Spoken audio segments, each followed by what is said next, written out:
adentrar ao nosso estudo. Vamos lá.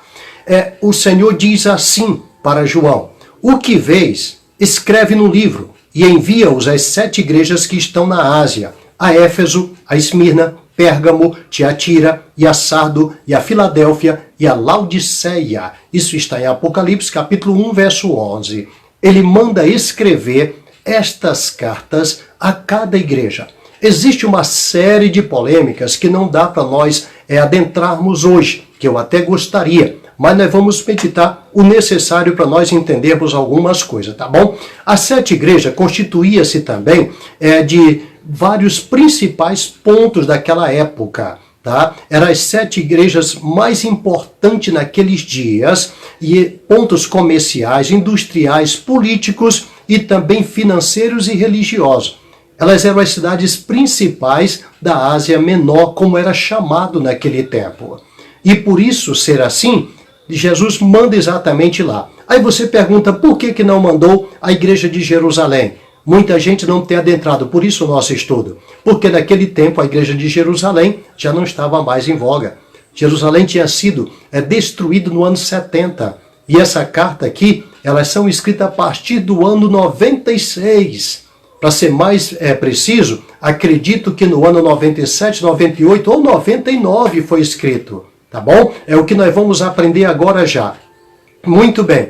Então, e por que 7? Você encontra os 7 Espíritos de Deus aqui em Apocalipse, você encontra as 7 igrejas da Ásia, você encontra as 7 estrelas, você encontra as 7 cartas, você encontra os 7 selos, as 7 trombetas, 7 taças. Nós vemos que tudo tem um número de perfeição de Deus. E é isso que nós vamos adentrar agora. As 7 cartas poderiam ser também denominadas de carta dos tempos. Que isso não significa somente que era para aquele tempo, mas eu subentendo que cada igreja simbolizava também uma era, uma época de tempo que a igreja de Jesus militaria, lutaria sobre a face da terra, que é o que nós estamos passando agora. Então, é isso que eu queria que você entendesse. Em que tempo então nós estamos? Será que nós estamos na igreja de Éfeso? Será que nós estamos na igreja de Esmirna, de Pérgamo, Tiatira, Filadélfia, Sardo, Laodiceia? Em que igreja nós estamos? Não esqueça que tinha pessoas naquela época que estaria talvez na igreja de Sardo. E hoje nós estamos numa igreja que talvez estivéssemos na de Éfeso, ou na de Sardo. Enfim, em que época nós estamos agora? E o que significa isso para nós hoje? É o que nós vamos adentrar agora, tá bom? Muito bem. Isso foi escrito, essa revelação, João teve na ilha de Patmos. E o que era isso? A ilha de Patmos, o que significa a palavra Patmos? Patmos significa mortal. Era uma ilha? É uma ilha, existe até hoje, uma ilha que mede cerca de 7 quilômetros por 13 e fica ali na parte leste da costa, viu? Da costa da Ásia, da Turquia asiática chamada hoje, tá bom? E ela está ali ainda, a ilha fica, ela faz parte de um arquipélago, uma parte de um aglomerado de ilhas chamado Dodecaneso. Dodecaneso é uma palavra grega que quer dizer 12 ilhas. Ali havia 12 ilhas junto. Olha que coisa, número 7 e número 12. Aí você entende o que? Deus manda João para lá. Sabe o que quer dizer isso? Ele foi preso. E veja que ele diz que ele foi preso por causa de quê? Você já analisou? Ele foi preso por causa da palavra de Deus e do testemunho de Jesus. Duas coisas ele cita no seu livro. Preso por causa da palavra de Deus e do testemunho de Jesus. Olha que coisa. Quem sabe você está sendo perseguido hoje e não sabe por quê. É a palavra de Deus e o testemunho de Jesus. Você sabia que no ano 1401, saiu o decreto papal para perseguir os cristãos, para poder matar na fogueira. Saiu o decreto papal para poder queimar vivo em praça pública todos aqueles que não concordassem com os ensinos de Roma. E aí o que acontece? Quando lançaram o decreto, a primeira pessoa que foi um homem chamado William Frost. Esse homem, ele foi condenado e foi morto ali, queimado, bem na frente da grande basílica da Inglaterra, chamada Igreja de São Paulo. Então imagina, esse homem já começou com a grande batalha da vida dele lá. Foi o primeiro, 6 dias depois já estava acendendo as fogueiras para queimar as pessoas. E quando queimaram o homem, sabe qual era a acusação dele? A acusação dele era a seguinte: ele estava sendo queimado porque ele não adorava a cruz de Cristo, mas ao Cristo que foi morto na cruz, sobre a cruz. Olha a acusação dele.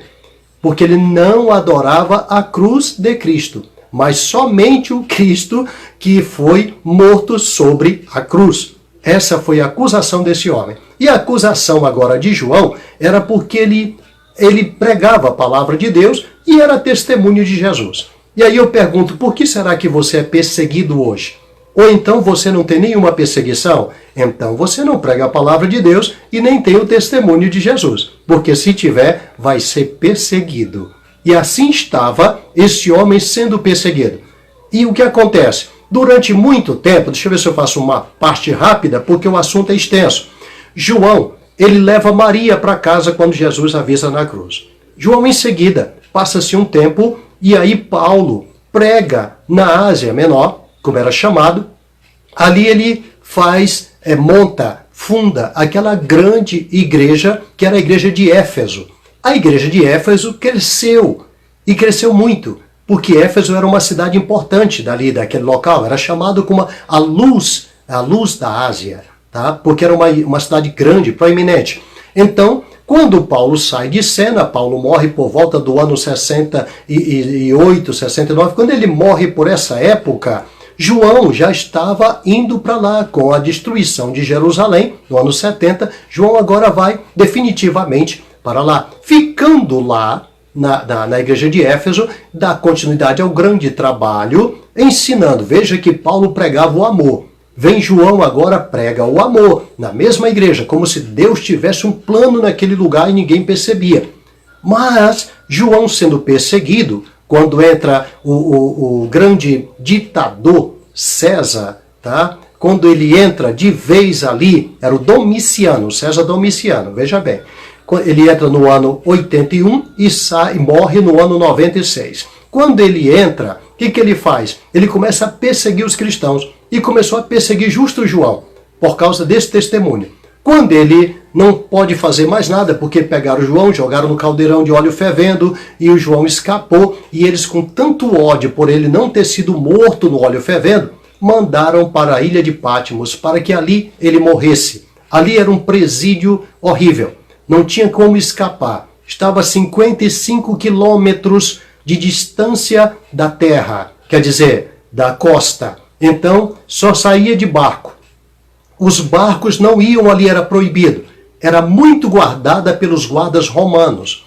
Ali o povo levava esses homens, eles trabalhavam cortando aquelas pedras, preparando pedras, que os navios romanos buscavam para suas construções, palácios, fora as pedras preciosas que eles escavavam.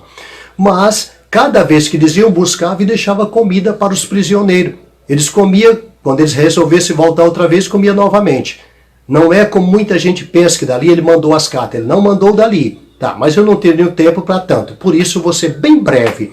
Então, o João estava ali, quando ele recebe as revelações. Alguns dizem que ele chegou lá, na ilha de Patmos, por volta do ano 60. Isso não é coerente. Outros dizem que ele chegou pelo ano 81. Também não é coerente. Outros dizem que ele chegou ali pelo ano 90. Essa é mais coerente. Que ele tenha chegado entre o ano 90 ao ano 92. Porque no ano 96... 18 de setembro de 96, morre aquele grande rei Domiciano, o grande César Domiciano, e entra outro no lugar.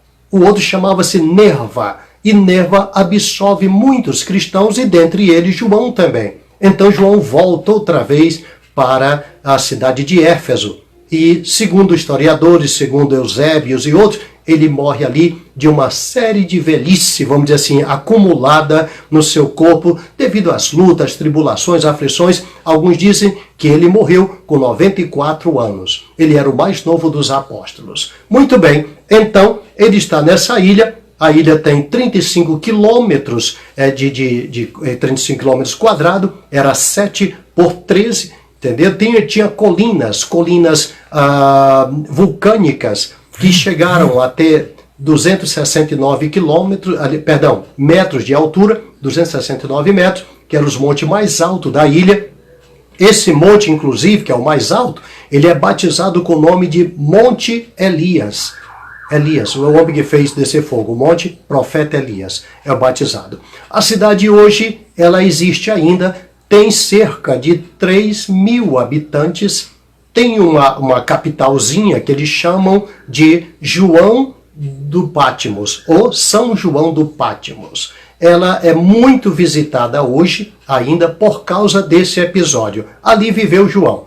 Como era pequena a ilha, ela estreita, vamos dizer assim, apenas 7 quilômetros, podemos dizer que nos pontos mais altos viviam nas cavernas, dava para ele ver pela manhã o reflexo do sol, o dia nascendo nas águas, não é o reflexo do sol, e via à tarde também o entardecer. Ele tinha dias para meditar ali, escrever e fazer o grande trabalho que Deus lhe deu. João foi privilegiado. Agora não esqueça de uma coisa, o sofrimento era muito grande.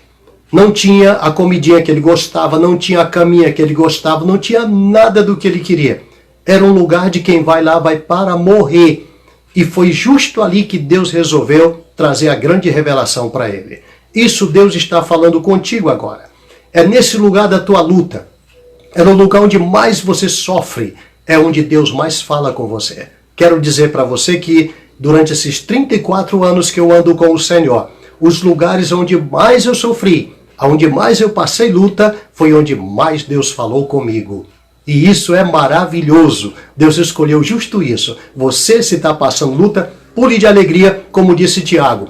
Tende grande gozo quando caídes em muitas tentações. É assim que disse Tiago? Muito bem. Então, vamos adentrar agora ao assunto. Ele diz, escreve às 7 igrejas da Ásia e manda para todas elas. Essas igrejas, então, ele escolhe Éfeso, Esmirna, Pérgamo, Tiatira, Sardo, Filadélfia e Laodiceia. São as igrejas escolhidas.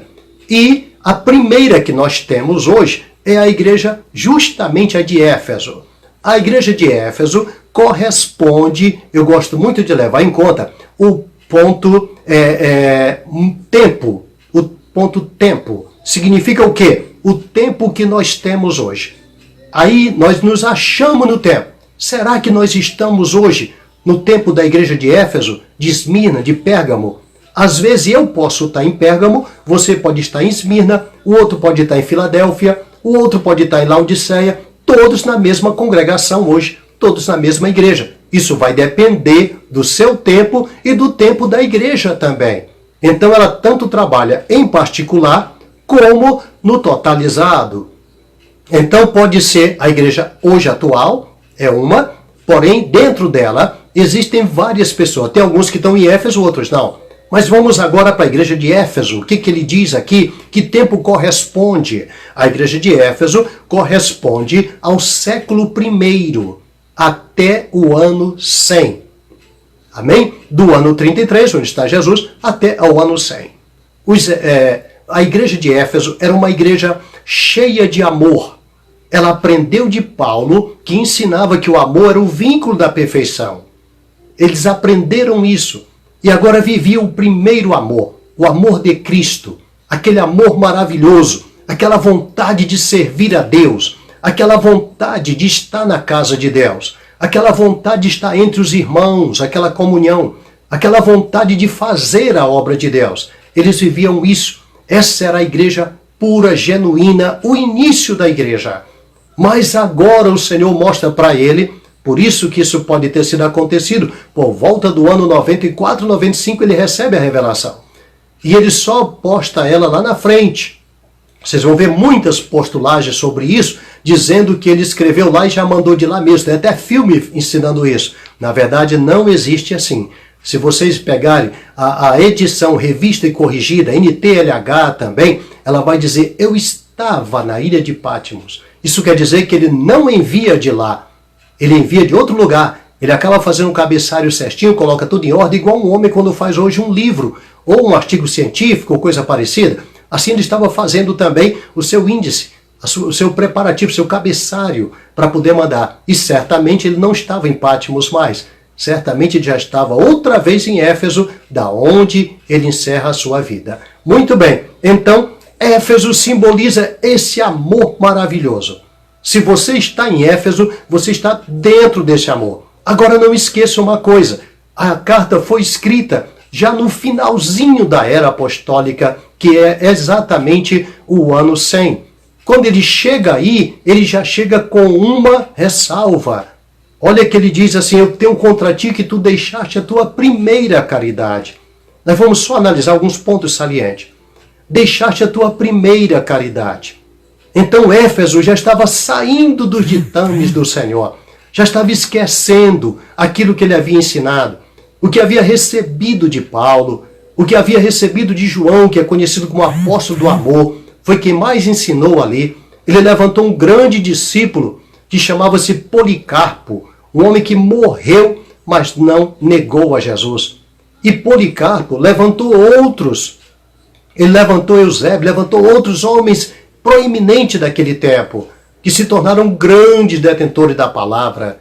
E aí, nós encontramos agora um povo distanciando-se, que já não via mais aquele amor, que não sentia mais aquela primeira caridade. E é isso que ele fala em Éfeso. Quem sabe hoje nós temos tanta gente em Éfeso e não foi para frente e deixou de lado. É tanto que algumas palavras explicam isso. Por exemplo, a cidade de Éfeso situava-se no ocidente da Ásia Menor e ela era também entre Lídia e Mileto, ali pertinho da Esmirna, entre Mileto, a cidade de Mileto, e de Esmirna, edificado bem no mar, próximo ao mar Egeu e também no vale do rio Caester. Tá? Ela era bem, como se diz, viçosa por estar num vale e era uma coisa maravilhosa a cidade. Tinha 30, olha que coisa, até aí nós vemos o histórico, 333 mil habitantes tinha naquela época. Olha que coisa, 33, o tempo que viveu Jesus, né? Muito bem, então 333, tudo tem tipologias também. Ali estava o templo da deusa Artemis, que era chamado a Diana dos Efésios. Ali era um local estratégico das adorações e é exatamente ali que João viveu. Exatamente ali que ele começou o seu grande trabalho e encerrou também a sua vida, conforme historiadores. Segundo estudiosos, Eusébio, também a cidade de Éfeso, diz que tornou-se o lar de João. Eusébio era um grande homem muito importante, que falou sobre isso, onde ali tinha uma colônia de judeus nos dias de Paulo, e Paulo ficou por 2 anos, quase 3 anos ele ficou lá, alguns até arredonda, tá? Ficou mais de 2 anos, diz a Bíblia, quase 3 anos. Ele esteve ali ministrando, foi quando ele levantou Priscila e Áquila para o trabalho, que deram continuidade, evangelizaram toda aquela região. O período profético, que é o fim da era apostólica, ela tinha o nome de Éfeso, que significa o desejado. Então, por quê? Por causa desse amor, que era detentora, a igreja era detentora desse grande amor. Por isso chamava-se Éfeso. Ele escolhe como símbolo. As outras demais igrejas já não tinham proeminência, por isso as cartas são escritas para lá. Não é como muito pensa que foi um sorteio que Jesus fez e começou a colocar. Não, não, não, não. Ele sabia o que estava colocando e a vida dessas pessoas também em particular e do líder da igreja. Veja que as cartas vão diretamente ao líder. Isso nos deixa preocupado.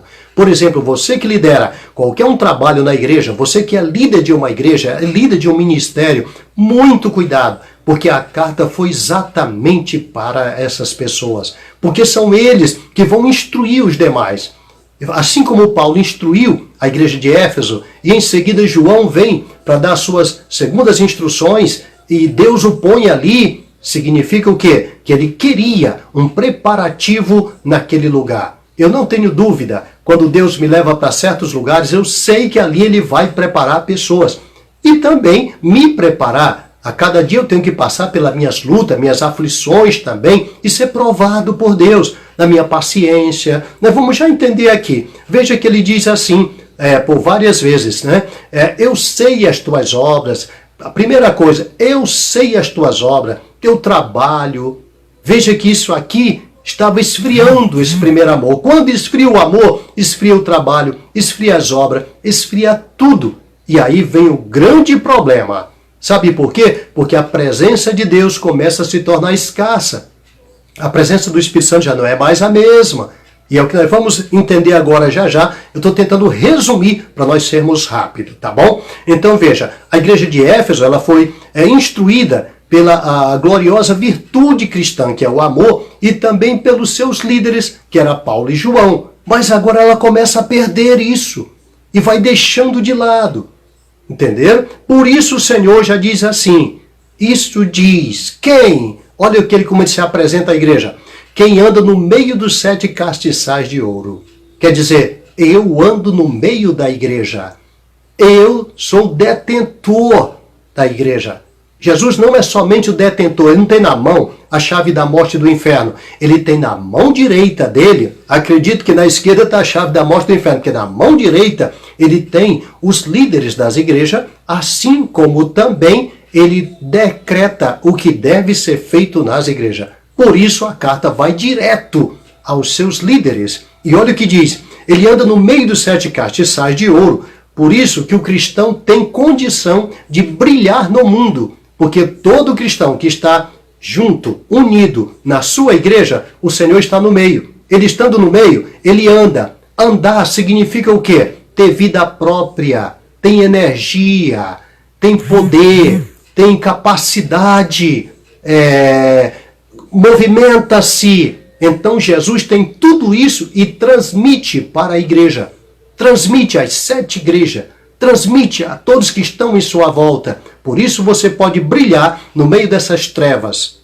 Você pode brilhar no meio dessa pandemia. Veja que os profissionais de saúde estão morrendo, coitados, tentando salvar as pessoas. E você entra no meio do hospital, ora por eles. Quantos já cometidos da Covid já chegaram até você e você orou e eles foram curados. E você não pegou nada. E olha a diferença. Por quê? Porque existe em você algo poderoso que emana de Jesus, que anda no meio dos 7 castiçais e detentor de toda a autoridade humana nessa vida e divina, como ele mesmo disse, é-me dado todo o poder nos céus e na terra. É com ele que você anda no meio das trevas e clareia como sal da terra e luz do mundo. Olha como ele começa a se apresentar. Eu sei as tuas obras. Eu sei as tuas obras. O que quer dizer isso? Ele diz ainda, o teu trabalho. Ele conhece o trabalho nosso. E o que me chama a atenção a tudo isso é que Jesus devia ter dito, eu te conheço, eu sei que você é necessitado, eu sei que você precisa de uma bênção, como muito crente pensa hoje, não é? Eu sei que você, coitadinho, está sendo perseguido, chorão, etc. Ele não fala nada disso. Ele diz assim, eu sei as tuas obras, eu sei o teu trabalho. O Senhor está de olho no meu trabalho, no teu trabalho, nas nossas obras. Infelizmente, hoje, você vê muita gente brigando por cargos dentro de igreja, mas não trabalha e não demonstra fruto e não tem obra. Por quê? Porque mudou totalmente, perdeu o primeiro amor, perdeu a primeira caridade. Quando você tem esse primeiro amor, descansa, você não precisa brigar por cargo. O próprio Espírito Santo coloca o cargo na tua mão. O próprio Espírito Santo manda o pastor da igreja pôr o cargo na tua mão. Não precisa brigar nem se preocupar. E se tirarem algum cargo de você, não fique bicudo, não. Descansa. O Espírito Santo te conhece. Ele sabe o teu trabalho. Ele sabe a tua obra. Ele sabe a tua capacidade. O mesmo que colocou os talentos nas mãos daqueles homens, pois 1 talento para um, 2 talentos para outro, 5 talentos para outro, é ele quem põe os talentos também na tua mão para trabalhar. Ele sabe a tua capacidade e quantos talentos tu precisa ter nas tuas mãos. Então, se alguém, o pastor, tirou um trabalho, fica tranquilo, descansa. Ele sabe o que vai pôr mais nas tuas mãos. Ele diz, eu sei as tuas obras, eu sei o teu trabalho. Duas coisas, obras e trabalho. Trabalho aqui, no original grego, significa copos. Quer dizer, no grego, copos, quer dizer labor, trabalho até o fim, até a exaustão, até que não aguente mais. Ele quer ver você trabalhar com todas as tuas forças. Tudo que tiver a mão para fazer, faz conforme as tuas forças, quer dizer, usa todas as tuas forças. Ama o Senhor teu Deus de todo o teu coração, de toda a tua alma, de todo o teu entendimento e de todas as tuas forças. Jesus falou essas 4 coisas. Às vezes nós não queremos usar nossas forças, e isso é perigoso. Por quê? Porque perdeu o primeiro amor. Quem tem o primeiro amor, não perde nunca isso, tá bom? Muito bem. Aí ele diz também, e a tua paciência. Meu Deus, isso aqui é muito importante. Ele diz ainda que não pode sofrer os mal. Tua paciência é uma coisa importantíssima. Ele quer ver a tua paciência no meio da luta. Quer ver a tua paciência no meio da prova. Quer ver a tua paciência em lidar com as pessoas. O que mais você escuta hoje é a pessoa dizer, a pior coisa que tem é lidar com gente. Não é? Você nunca ouviu essa frase? Você escuta direto, a pior coisa que tem é lidar com gente. E Jesus veio lidar com gente. Jesus lidou comigo, gente ruim que eu era, e me transformou numa nova criatura. Jesus quer ver agora nós fazemos isto também com as pessoas.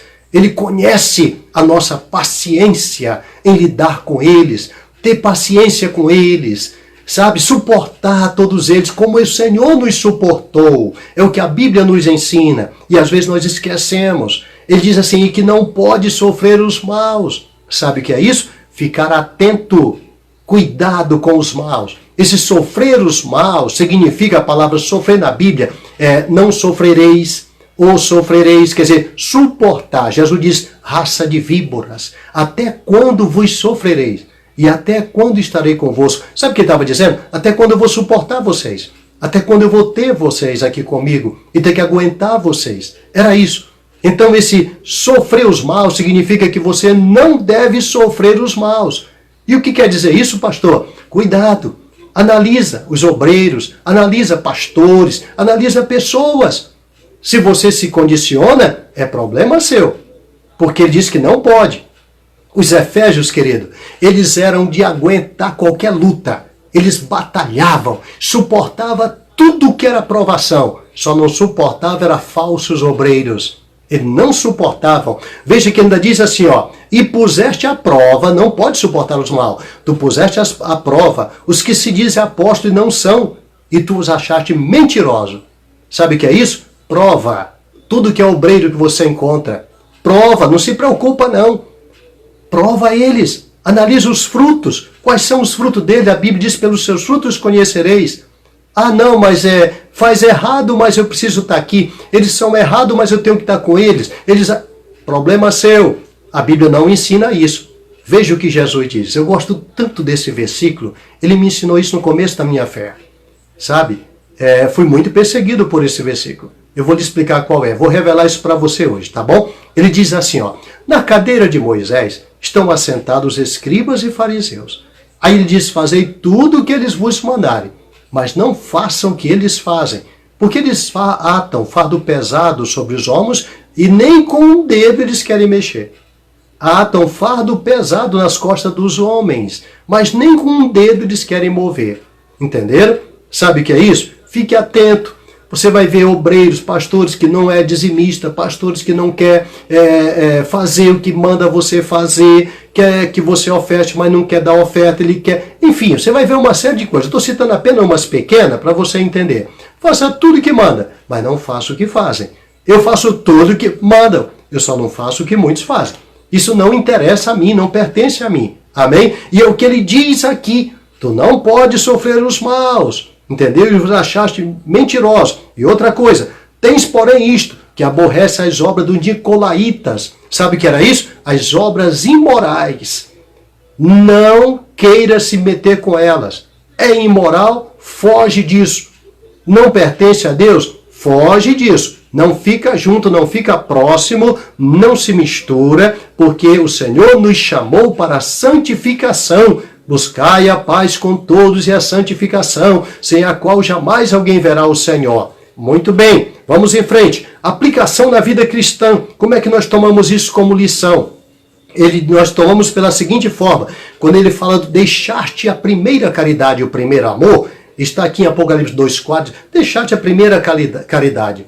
Esse deixar-te, no grego, está escrito afecas. Quer dizer, deixou de lado, virou as costas, abandonou, entendeu? Foi embora e deixou a primeira caridade. Significa que você pegou com as mãos e jogou fora, ou virou de lado e foi embora, desprezou a primeira caridade. Queridos, eu estou trazendo isso porque eu sinto quanta gente hoje fez isso e não percebeu. Essas pessoas fizeram isso. Esse homem dessa igreja fez isso e não percebeu. Agora preste atenção que ele tinha obras, ele tinha trabalho, ele tinha paciência, ele tinha uma série de coisas, mas ele não tinha mais o primeiro amor. Talvez você até tenha tudo isso. Talvez você tenha trabalho, tenha obras, tenha tudo. E olha o que Paulo diz. Ainda que eu tivesse tudo isso, ainda que falasse até a língua dos anjos e dos homens, mas não tivesse a caridade, de nada adiantaria.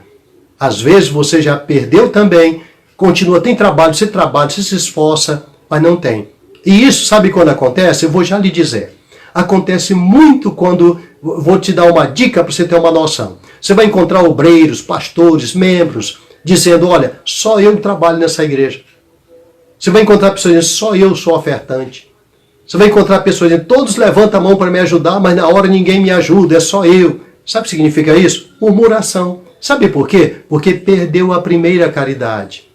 A primeira caridade, o amor, não faz isso. Não se ensoberbece, não suspeita mal, não se irrita. Isso aqui é o primeiro amor. Primeiro amor, a primeira coisa que você vai entender é que o Senhor não quer que outros te ajudem, Ele quer que você faça. Ele colocou nas tuas mãos, não quer nem que ninguém ponha a mão. De tanto que Ele te ama, de tanto que Ele quer que você faça. Ele quer receber isso das tuas mãos. Agora, se eu faço reclamando dos outros, então perdi a primeira caridade. Eu faço, eu trabalho, eu tenho fruto, mas eu não tenho amor. Entendeu? De nada adianta. Olha, eu sei que você está entendendo. Deus te abençoe por isso. Vamos continuar? Muito bem. O relaxar é um perigo. Porque quando eu perco o primeiro amor, sabe o que eu perco também? Algo muito importante. A presença de Deus na minha vida. Sabia? Isso é muito ruim. Quantas igrejas hoje que perderam isso? E quando o líder perde isso, a coisa desanda. Sabe por quê? O líder, quando ele aprende isso, ele começa a levar a igreja por caminho errado. É o que você vê hoje. Tanta gente canta, louva isso e aquilo, mas quando sai dali não tem amor. Quando sai dali não tem segurança. E outra coisa, quando isso ocorre e enche uma igreja de pessoas que não têm esse labor, esse trabalho, essa caridade, não tem. Eu vou dividir para você já para você entender, tá bom? Vou já explicar para você. Vamos lá. Nunca deixe isso ir embora. Eu vou já te explicar. No grego, a palavra kopos, trabalho, quer dizer labor. E esse trabalho labor, ele abrange 3 fases que você vai aprender agora. Que pertence a todo cristão. Se é que ele é cristão. Se for, ele precisa dessas 3 coisas que eu vou te falar. Primeiro, adorar a Deus. Acima de todas as coisas. Esse aqui é o ponto principal. E esse adorar não quer dizer que você vai para a igreja adorar, que é o que muita gente faz. Mas quando chega no local de trabalho, faz tudo o contrário, dá mau testemunho, xinga palavrões, canta a música do mundo, sei lá o quê, se mistura com tudo e não dá testemunho do Senhor.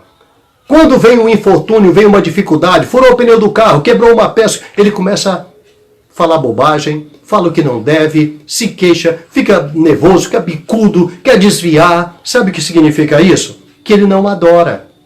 Quem adora, adora dentro do presídio, como fez Paulo, adora na cova dos leões, adora em qualquer circunstância, porque ele é um adorador, em tudo dai graça. Tanto no presídio como na praça, onde todo mundo te abraça, não abraça, você é adorador. Você foi chamado para adorar. E esse é o ponto principal. Adorar o Senhor. Jó se lançou nas cinzas e adorou ao Senhor. Quando tudo estava perdido.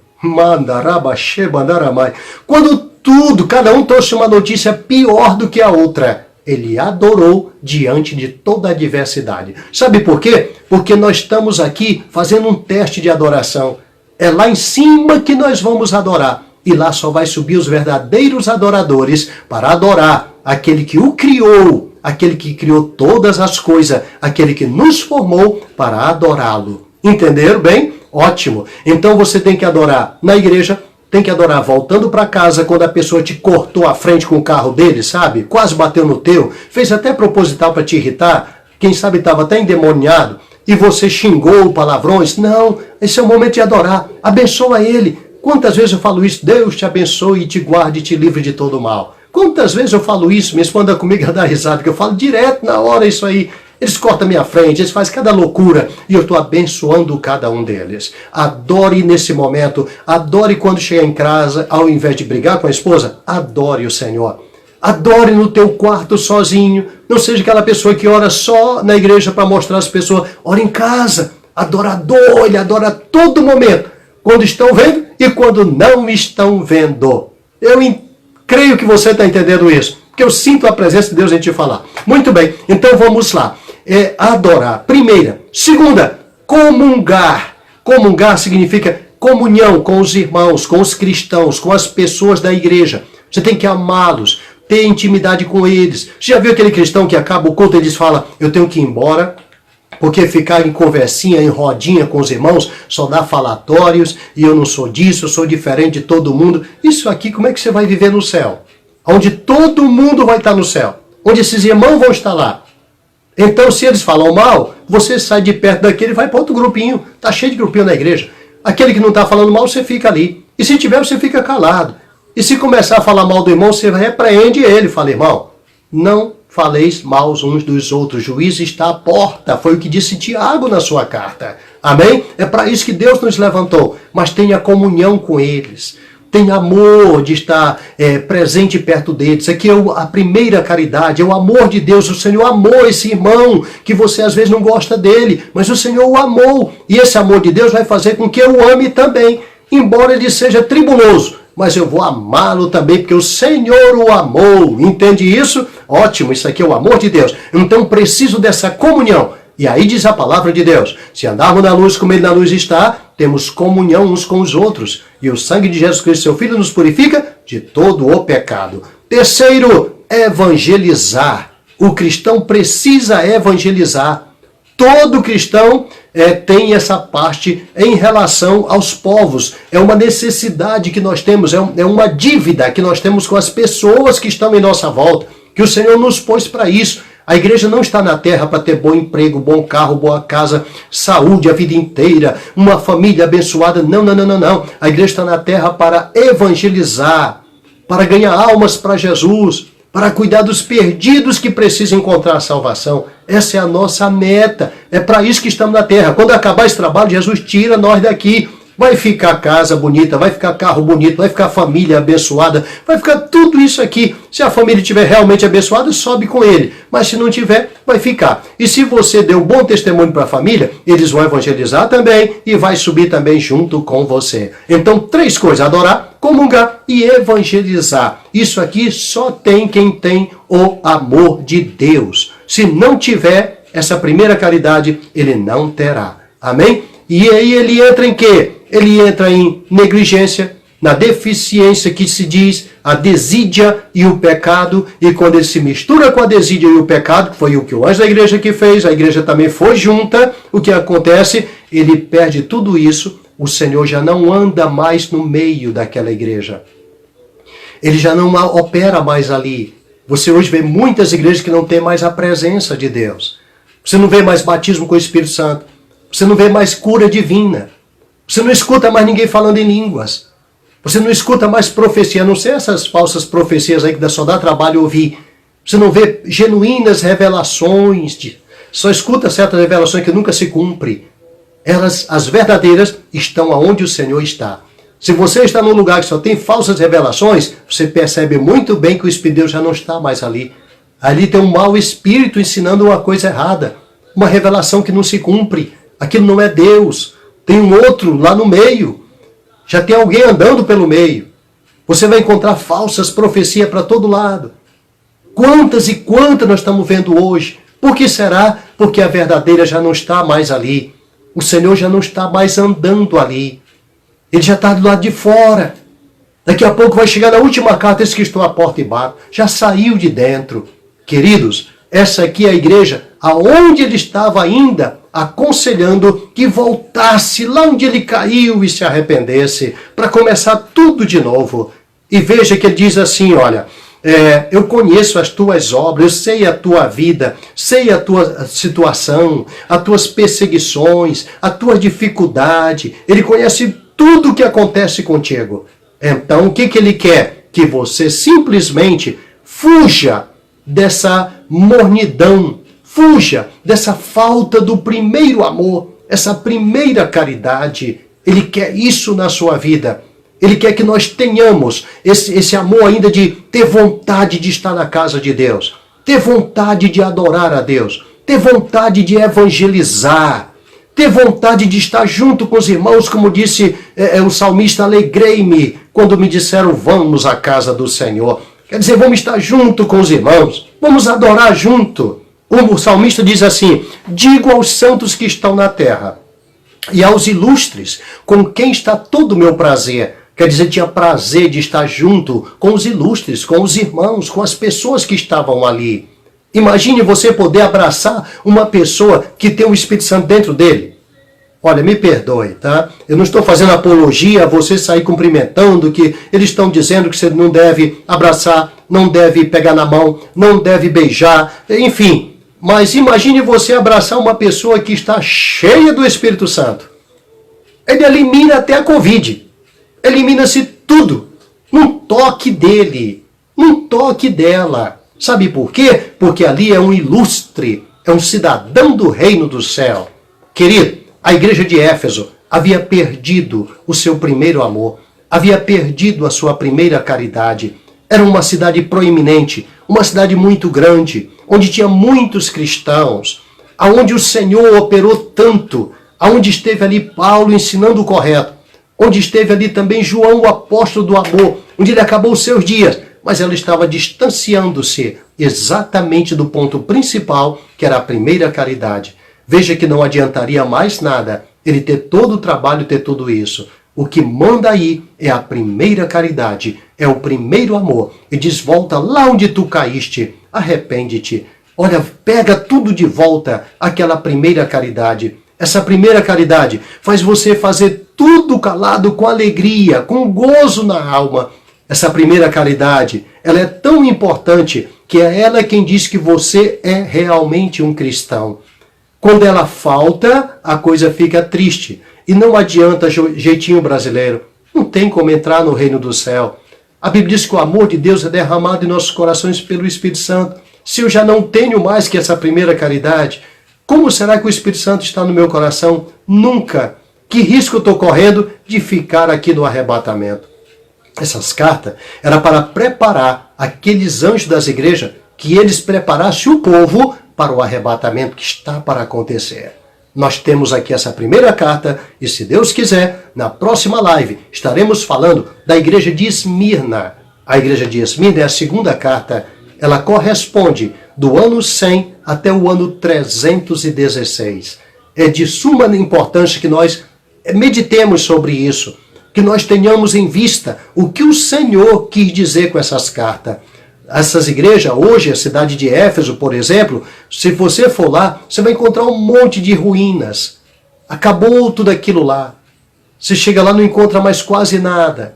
Entenderam? Totalmente arruinado o local onde era o templo da deusa Diana, tudo aquilo ali. E essas cartas continuam hoje. E veja que ele diz, escreve e num livro, tudo que tu estás vendo, as coisas que viste, quer dizer, passado, presente e as que em breve hão de acontecer.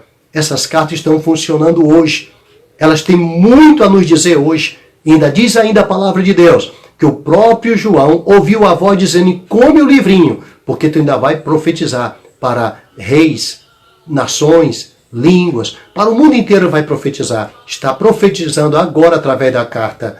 Essa carta é profética. Todas elas quer dizer muito para nós, Que nós tenhamos cuidado de não incorrer no que está escrito nelas, porque são elas que nos norteiam. São as cartas que vão nortear a igreja, tanto a igreja inicial como a última igreja, que nós vamos falar dela, que é a igreja de Laodiceia, se Deus quiser, se assim for da vontade do Senhor. Nós vamos falar dela também. Amém? E que você vai estar enquadrado em alguma delas. Eu estou enquadrado em algumas delas. O que eu tenho que fazer? Tomara que seja enquadrado no lado bom. Tomara que não seja para você buscar a primeira caridade. Tomara que não seja para você voltar atrás, lá onde arrepender-se, aonde caiu, ou coisa parecida. Que não seja nada disso para a sua vida. E outra coisa, cuidado com os nicolaítas.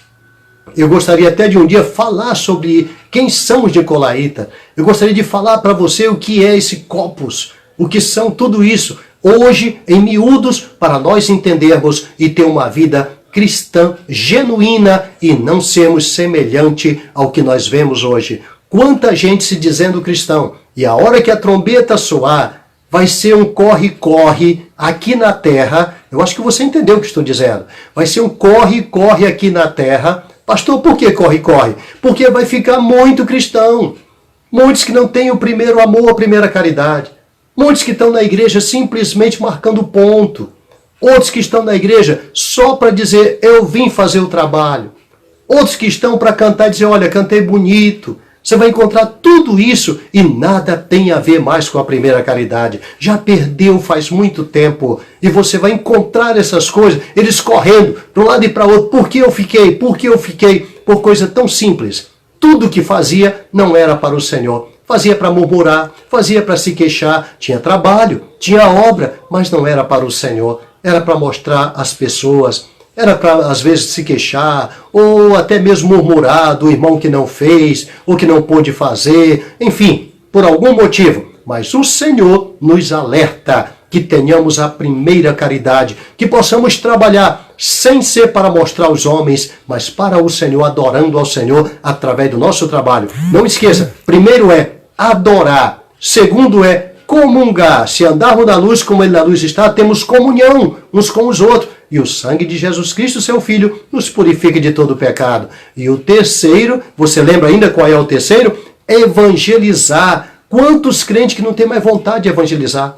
Não faz mais nenhum trabalho na igreja, como eu já te disse. Ele quer brigar por cargo. E isso não é o que Jesus tem para nós. Evangeliza no teu trabalho. Não precisa nem, às vezes, você sair numa equipe, ter uma equipe de evangelistas. Se não tiver na tua igreja, fica tranquilo. Fica lá no teu trabalho, dá um bom testemunho que Jesus vai mandar pessoas para perto de você para ver o teu testemunho, para quando você convidá-lo aí na igreja, ele vai dizer, eu quero saber aonde que ele recebe essa paz que ele tem, esse amor que ele tem, essa coisa gostosa que sai dele, que eu não consigo entender porque eu não tenho, eu quero descobrir aonde ele recebe. E vai indo para a igreja contigo e ali ele vai receber o que o Senhor tem te dado. Amém?